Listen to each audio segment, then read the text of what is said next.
Hello everyone, this is Crota giving you a shoutcast and a game between Yumiko versus Lin here on, I believe this was Ancient Isle. So this is going to be game 1 in a series, and hopefully this game does not disappoint, as it did come very highly recommended.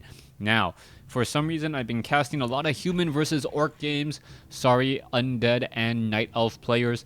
If those are your favorite races, well, keep on watching this video anyways, because this game promises to be very good. Otherwise, I can no longer trust the replay ratings that people do go ahead and put up.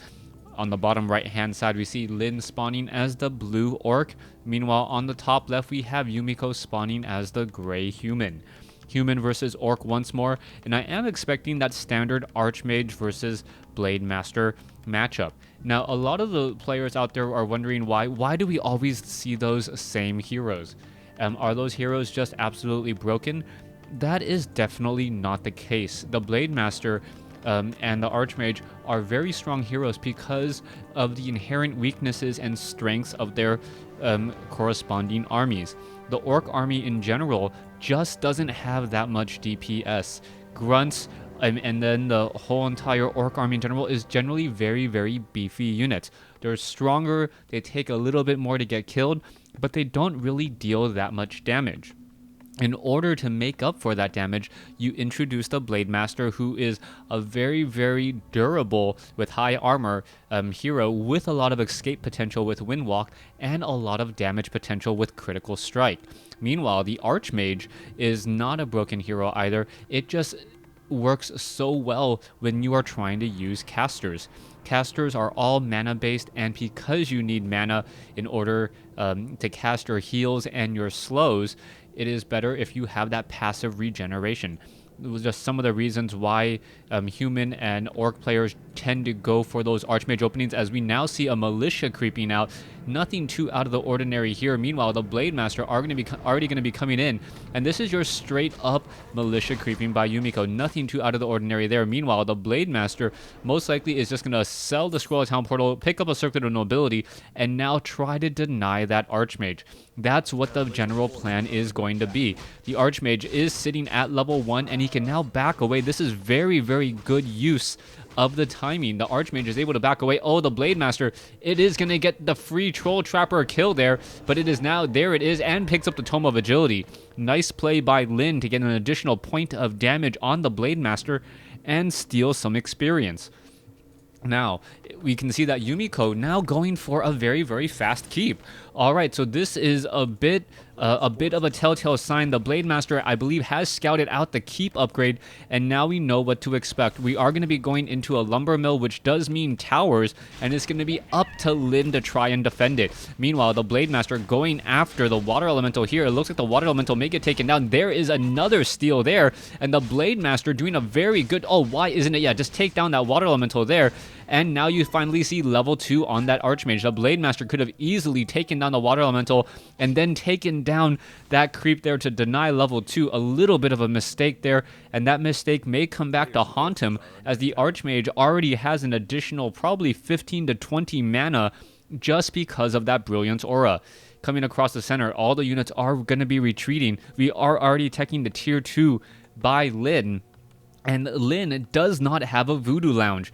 This is very important, especially when you take into consideration that we are taking the tier 2 by Yumiko, and that most likely means that we will be trying to go for some sort of tower rush. The lumber mill is already down. The arcane vault is taking a bit of damage here, as the Archmage looks to perhaps try and disrupt some of the orc burrows. No, it is not going to work. Simply doesn't have enough, as there are a lot of grunts in the backfield by Lin.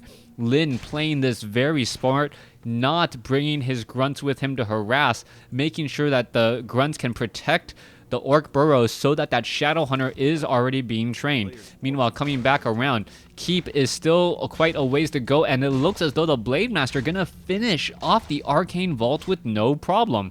Footmen now making their way off over here. Not quite sure what that was about, but that did buy a lot of time for that Archmage to now come into position here. Bestiary now gonna try and get taken down here. but there is enough grunts and the orc burrows are relatively close enough to deal a good bit of damage. Archmage does have enough mana for a second water elemental. Meanwhile, the Blade Master is coming across. We are sitting at tier 2, and we are now going into a Blood Mage. Alright, this was not the strategy that I think they were going for. The Blood Mage is going to be using Soul Burn to try and shut down the Blade Master.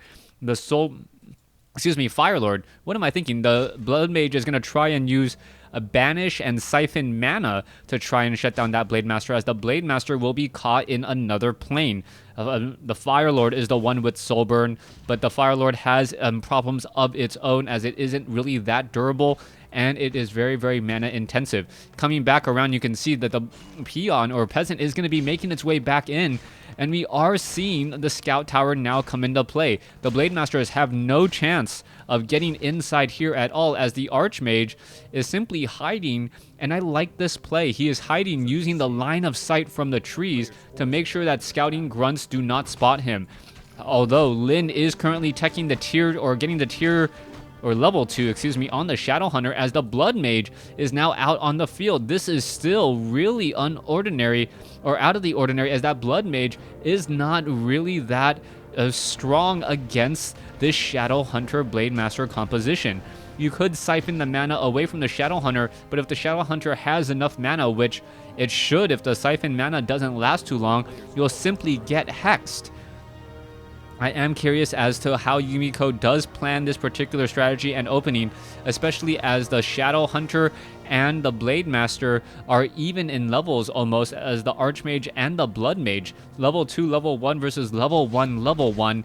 Nothing really to write home about, and the Blade Master gets to level 2 very easily and gonna be able to pick up a second Circlet of Nobility. It looks as though both sides now opting to do a little bit of creeping finally, but I am still wondering what is in store and what the strategies are going to be unfolding. We don't see expansion attempts. We see low-level heroes on both sides, and if you have low-level heroes on both sides, I gotta give the Orc player a slight advantage here. The Orc player doesn't really need the hero levels nearly as much as the Archmage and the Blood Mage, as the Archmage needs level 3 to at least drop level 2 water elementals, and just for a bit more mana. The Blade Master coming in here, able to... Oh, is he going to take down a Militia? No, he does not, as the Blade Master does look to back off again. Shadow Hunter now sitting at level 2 is going to be able to get some healing waves down, as he is sitting on level 2 now, and also picks up a Sentry Ward. This will be a nice item for him to keep track of when the army is pushing out. Do we see a chain of militia? No, we do not. Instead, we have a Griffin Aviary and a keep already on the field. No castle, so it's not going to be Griffins. This is all really unorthodox play. Gnolls are going to get taken down here. You can see the Blade Master keeping near, and what is really going down? The Sorceress are working, or just walking all together here, and the heroes are all split up once more. All the casters by their lonesome selves away from those heroes. The Blade Master may be able to pick these units apart rather easily, as the Blood Mage and the Archmage now making a move over. Still, absolutely no militia. No, militia now finally being brought over here. And what is going down? Yes, militia now finally being brought over. It looks as though, yes, does a quick check, make sure that there is no expansion. And now the Blade Master is engaging against militia in midfield. What's going to be happening here as the Blood Mage now being brought over? Blood Mage, there is some ivory towers now coming into play. Going to be very difficult to get a surround on them. We can see that there is absolutely no demolishers in this fight, and what is going to be happening next? Blade Master now going to be coming in from the back, and here you go. The battle is raging on as the Blood Mage is going to, yes, banish the Blade Master out of the fight completely, neutralizing that Blade Master momentarily there. Also, the healing wave just went down, so I wouldn't be surprised if another banish does come in pretty quickly. There's the speed scroll to kind of neutralize the slow of the Sorceress. But all of these units are still attacking much, much slower. You can see that it is attacking slower there. And now what is going to be happening there? Oh, a quick banish onto the Archmage in order to make sure that he doesn't get taken down. However, the Blood Mage does go down here. 2 Arcane Towers and a Guard Tower still left. And it feels like, yes, Lin is going to be able to handle this entire rush very, very easily. And now with Spirit Link, simply gonna walk over the entire army. No disenchant, no spell breakers to try and steal anything, steal some of that spirit link, as the Blade Master is sitting at level 2. Shadow Hunter most likely, level 3 now. So Lin really did a good job in that fight. Yumiko was not on top of his game, and Yumiko, with one Griffin Aviary, doesn't have options for anything really on the field. He cannot go for Griffins. There is simply not enough grunts and heavy armor units. The Spirit Walkers could get taken down if they are in their ethereal form. But you gotta also remember that we do have Kodo Beast, the Shadow Hunter, and most likely that Blade Master will be picking up a Lightning Orb momentarily. Level 1 Blood Mage does get destroyed here. Level 2 on that Archmage, now searching for level 3, as we are currently at Stronghold. Alright, not yet quite at Fortress. Both sides sitting at Tier 2. And we can see that the Sorceress Adept training has come underway. Spellbreakers and Arcane Magic Sentry now coming in as well. Yumiko realizing his mistake and now looking to get to level 3. Okay, one Scout Tower. This is more of a Sentry Ward than anything else. It should be able to give him reveal in just a second. Not quite sure why he just doesn't walk up to the Goblin Laboratory and cast a reveal there, as the Scout Tower is just going to be sitting right there. Alright, main army now going to engage. The Raiders have pushed their way through. It looks as though, no, we do not see Pillage has been upgraded, as all of those Raiders just taking down unit after unit. Grunts checking the waters here, as we are going to have a Scout Tower now with Sentry or Magic Sentry able to detect that Blade Master. More Spellbreakers coming into play. We see we are at 48 over 50 supply in order to stay in low upkeep. Blade Master sitting at 50 over 60 with a good amount of gold in the bank. He should come out of this smelling like a rose if he doesn't have any, or doesn't lose that Blade Master. That Blade Master is a very, very easy target, as the Magic Sentry, or excuse me, the Sentry Ward does get destroyed there. Alright, do we see another Sentry Ward? Yes, there is another Sentry Ward. There is an invisible summon. And what is happening here? Yes, we do know that Lin does spot this with another Sentry Ward. And now in comes an Arcane Tower. There is the Blizzard. And that Sentry Ward should get taken down here. But the Blood Mage and the Sorceress actually taking a bit of damage here. There's the Siphon Mana away from that Blade Master. And now attempting to take down that Sentry Ward there. There is another Blizzard. But there's a quick ensnare there, as the Blood Mage in a bit of trouble. What's going to be happening? That is a lot of Blizzard happening across the map now, as the Archmage may get some extra mana from that Blood Mage. There is that Blizzard again, a Scroll of Healing trying to counteract the effect. And what are we going to be having next? That Archmage has just been dropping Blizzards left and right and removing the Blade Master from the fight. Alright, so many targets to siphon mana from. This is Yumiko's dream on that Blood Mage. Just take mana and give it to that Archmage instead, which would have been a very, very strong choice here. Alright, you can see that this one Spirit Walker has been losing a bit of mana, and now the Blood Mage already up to 115, trying to get even higher, been able to consistently do so as the more and more Spirit Walkers getting taken down. You can see now this could be bad. We could see a surround here, and yes, we do. Yumiko is in trouble. Is he going to be able to get out of this? I don't know. Yes, you can see the Banish and the Disenchant and the Invisibility, only followed by another Invisibility. There is a third one, as the Sorceress with that Adept training so strong. Siphon Mana, getting mana away from that Shadow Hunter, and still so much damage, constantly invisible, constantly banished, as the Blood Mage now in trouble. There's invisibility on him, and he survives. Is he going to be able to make it out? Yes, he buys a scroll, a potion of healing, and this is oh so close battles. It really felt like Lin was in the upper hand here. So many opportunities to take down Yumiko's heroes, but some beautiful micro with slow and with invisibility and with banishing himself to another dimension just so he can avoid the blade of the Blade Master. And now he's coming back even stronger. Archmage sitting at level 3 now. You can also take a look. This Kodo Beast is currently slowly digesting a Sorceress. Apparently the Spellbreakers want their girlfriend back, and the Sorceress is just didn't want to be dinner. Alright, let's take a look. Is the Kodo Beast gonna fall? It is down to 288 hit points, but the Sorceress is dropping relatively, or rather quickly. It looks as though, yes, the Kodo Beast will finish his snack, and there it goes. Meanwhile, the Blood Mage, is it going to siphon more mana? Yes, siphon mana away from that Null Warden. No problem whatsoever. Going to get into that 340, the negative or the upside down on mana range, and should be able to continue to do that. Just do another siphon mana there. Blood Mage sitting at level 2 may get to level 3, but I think it will be just a bit shy. As I drop my headset. Wow, talk about knowing my experience is just a bit shy, and I was off by 2. All right, Blood Mage and Spellbreakers coming back in over here. You can see that the Blade Master is nearby, keeping track of the rest of the army. There is no detection here, no Ivory Towers, but there is Potions of Lesser Invulnerability on both of the main heroes, and Dust of Appearance on the Blood Mage. What are we going to be having here? There is the attack, and are we perhaps going to see a Flame Strike come down? I don't believe so, as that would mean that the Blood Mage is already at level 3.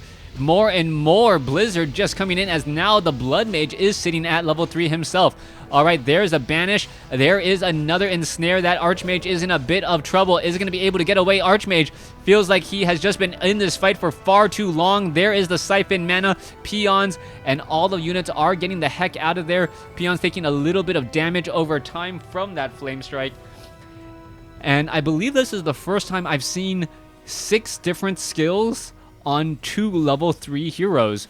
We have Blizzard, we have Water Elementals, we have Arcane Aura, or Brilliance Aura, next to the Blood Mage, which has Banish, Siphon Mana, and Flame Strike. Most of the times you do try to level up one of your existing abilities to level 2. That is not the case here. And this gives a lot of flexibility into Yumiko's army. Now the Blade Master cannot stick around here. The Scout Tower does have Magic Sentry, and the Blood Mage, or does have Dust of Appearance as well. You can see that the Blood Mage now getting away, and is it going to be able to do anything of importance? It looks as though the Null Overseers will get taken down. There's a Siphon Mana, as the Blade Master has no more for a Windwalk. Trying to get away now. There goes the Spellbreaker. There's the Banish there.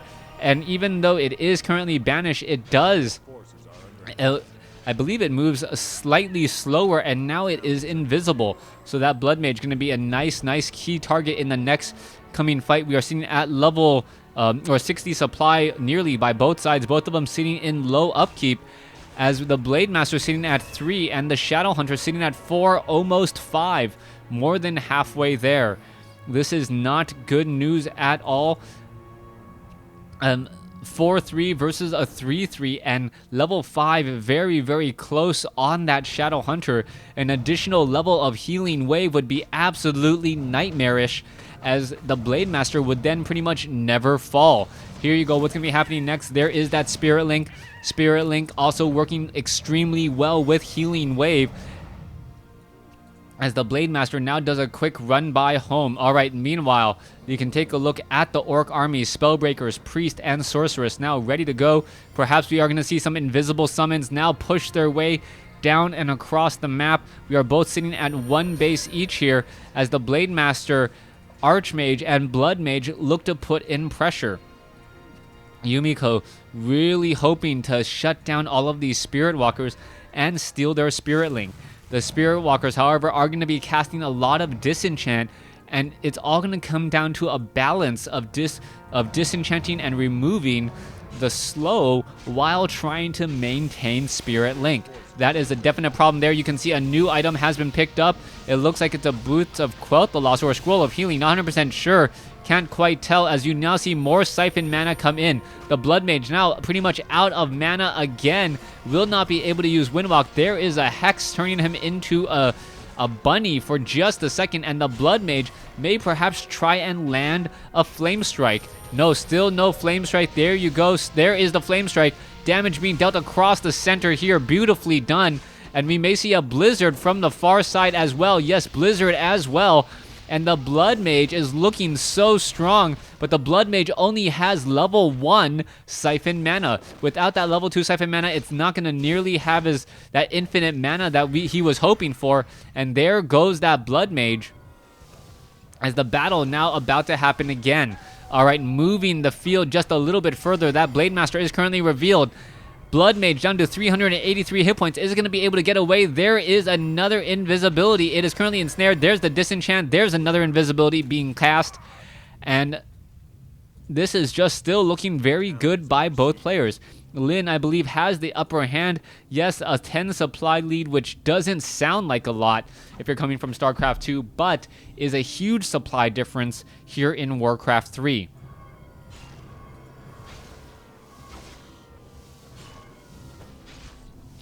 Kodo Beast now out on the field, or getting digested on the field. Blademaster now looking to come in. Is it going to be enough? Blademaster going after the Spellbreaker. Spellbreaker absorbing a lot of that damage. 183-point critical strike as we now see another Banish quickly come in. There's another Disenchant. And what is happening here? Oh, the Archmage cannot stick around for far too long as he finally gets to level 4. Shadowhunter already at level 5. And who's going to come out ahead as the Siphon mana away from the Shadowhunter means no more heal. So the level 5 ability only means that this hero does deal a little bit more damage. Double Scrolls of Healing should be able to keep this army afloat for a little while longer if he does try to push and engage. Even if he absorbs a Blizzard or two, he should be fine. What's going to be happening here? It looks as though, yes, Yumiko does lose his Archmage, and I do believe that will be the GG, as Lin just played that game absolutely brilliantly, taking out his opponent, Yumiko, in Game 1 of the series. Thanks for watching. Thanks for listening. Hope you guys enjoyed it.